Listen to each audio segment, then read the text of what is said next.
Um técnico não pode ter um conhecimento estanque. Que nem aquele cara que fala, eu só entendo de contatologia. Legal, ele é um especialista em contatologia. Mas ele tem que ter passado pelos outros, né? Sim. Senão não faz sentido você ir direto para a contatologia. Exatamente. Se você não entendeu a surfaçagem, aquelas curvas pelo L1, pelo L2, curva base, não vai fazer sentido para você. Exatamente. Exatamente. Não vai ter sentido. Né?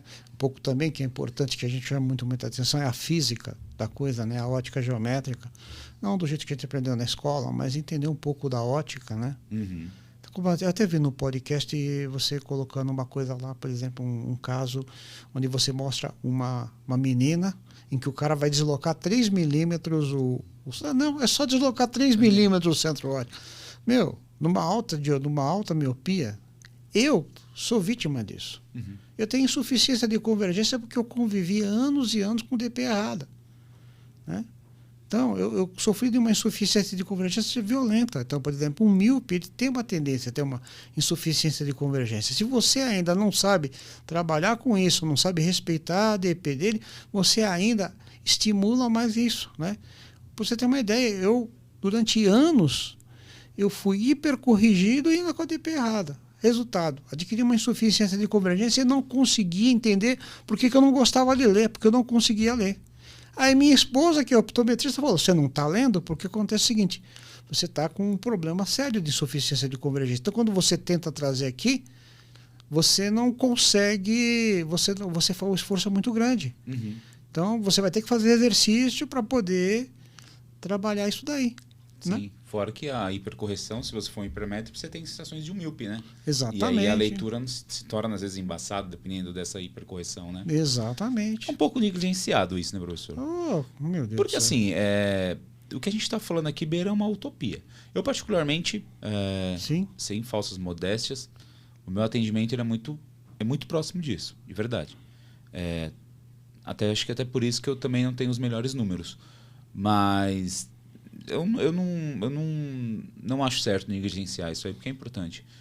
Às vezes, correr uma DP, ela causa tantos danos que as pessoas às vezes não têm noção disso, né? Exatamente. Você sabe qual é o problema? O pessoal não tem noção, porque o erro da DP, ele leva um negócio que a gente fala que é a perda da estereopsia, ou da visão 3D. Então, a pessoa que acostuma muito tempo com uma lente, com uma DP errada, se você perceber, ela não tem visão de profundidade.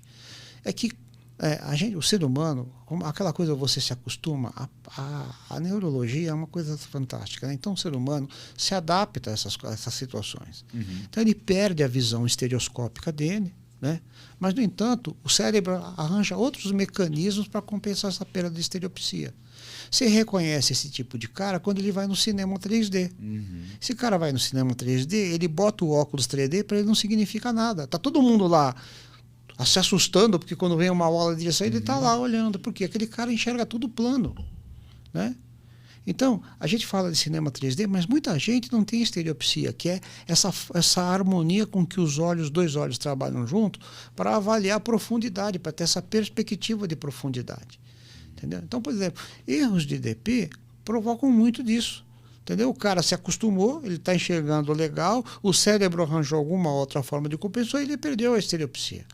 Tem um tipo de um cara que ele vai num cinema 3D, ele olha para aquilo e fica lá assim, ó.